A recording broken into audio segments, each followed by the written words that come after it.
Welcome to my channel, Tanglemire Gardens. My name is Nicola.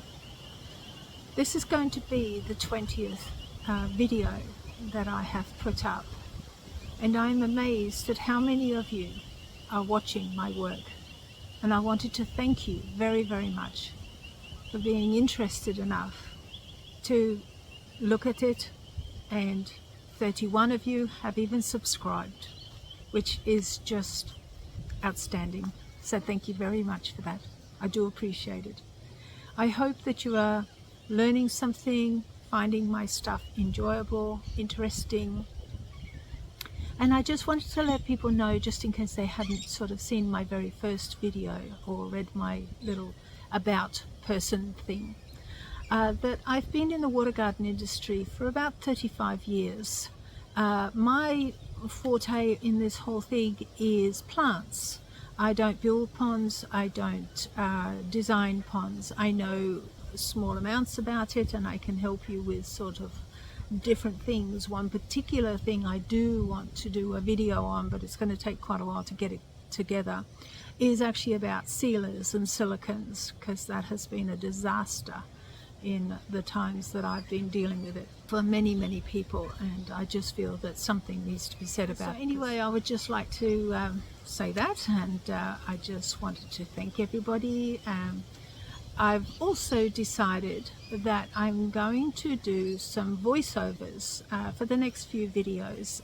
I did one on the last one, on the number 19, and that was because in the park here we had two great big massive council lawnmowers come, councils, and then they decided to tear up the drainage or the road or something they were doing up there. So it was ridiculous, no one could hear me.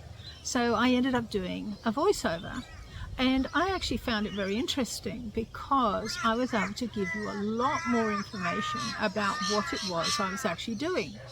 And I'm sorry about the birds. Can't believe it. There's so many birds here, it's just amazing.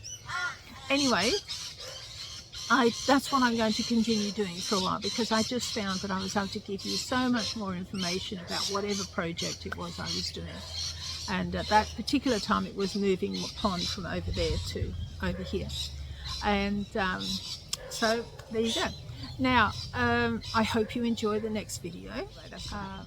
So thank you ever so much for coming. Thank you for looking at my stuff. Now, I don't say it on my videos because you all know the drill, all right? But I will say it on this one. If you would like to subscribe, that would be wonderful. If you would like to like my work, that would be good as well. Commenting is very lovely too. I love to hear from anybody out there, so I know where all my videos are going. And just simply share it. Let the world know that I exist. So anyway, I just wanted to say thank you very much for coming and looking at my work, and I hope you enjoy the next video. Thank you. In 1999, this is how this area of the garden looked. In 1920, I decided to put a pond in, and the pond was 1 metre deep and 16 metres long, and had my beautiful Vautau goldfish in it.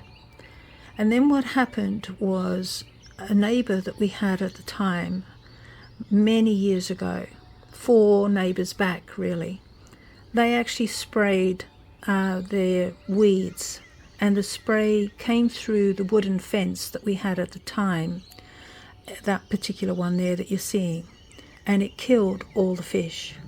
And I was distraught, absolutely distraught, and so I destroyed the pond. Now, this particular plant is not actually a bog plant, because that's what I've done with the pond, is I've made it into a bog garden. This particular one, I think I'm getting away with it because half of the plant is in the boggy soil and half of it is sitting out of it. And it must be working because this is its 2nd year of flowering. And I like this plant because it reminds me of foxgloves, which I can't grow here. So this is the closest I could get to it, because I come from England originally, and it reminds me of England. So to get back to this area here, after the fish died, I was distraught for about 2 years. I couldn't touch it. I destroyed the pond. Eventually I decided to make it into a bog garden, but I made it so deep that it took so much water to fill it up to feed the plants that it didn't work. So then I made this one, which my mother suggested, where it's only 30 centimeters deep. It's made with 2 pieces of plastic. Oh, I'll just stop and tell you about this red dragonfly. Now, that red dragonfly and the other little flies that are floating around there, it was a very windy day when I took this video, and they're actually hiding down in amongst the irises to keep out of the wind. Alright, so to get back to my bog garden, I've put 2 pieces of plastic in that pond liner, and I've folded lots of different folds all in amongst the base of it. And what that does is it holds water.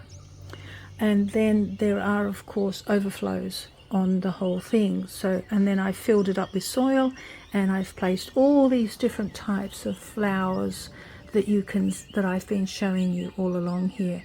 And so in summer, it's just going to look amazing. And I shall, of course, be putting more of the smaller plants in here, like the red river lilies and these rain lilies here, because they're just stunning.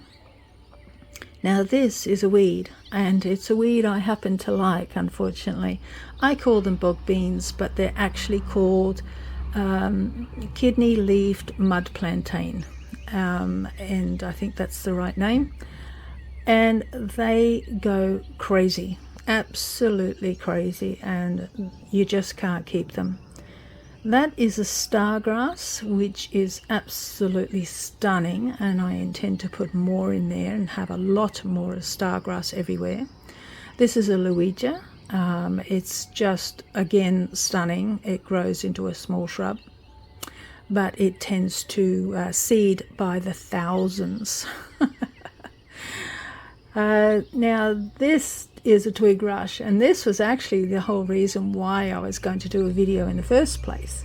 I was actually going to show you how I could get this out of this bog garden, and I'm just showing you there some light little bands that are around this tube.